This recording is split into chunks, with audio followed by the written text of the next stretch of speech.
checking for collateral damage before any type of implementation or improvement activities, however they would like to say it. We need to do that first, because every change you make impacts patient either positively or negatively. And so if you're implementing something and you haven't checked for possible collateral damage that could be mitigated, we are putting every single patient we implement this into risk.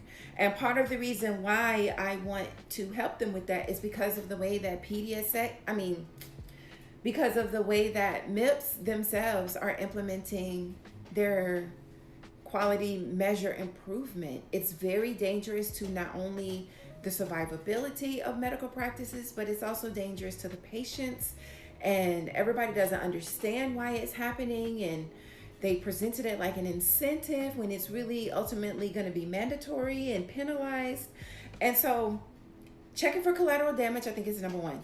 Then the number two is a lot of people are looking at MIPS and HEDIS and even UDS as something separate, when they're all looking at the same diabetes. They're all looking at the 140/90.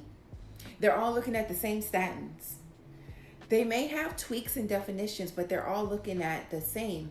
And so coming up with one simplified, unified method of looking at that and studying that is what I'm trying to do with this method. And I guess if I was to really think about it in logical terms, then my one thing would be that you need to start with combining the measures first. And then after you combine the measures first, now we want to analyze them for risk. And then after we analyze their risk, now we want to prioritize them.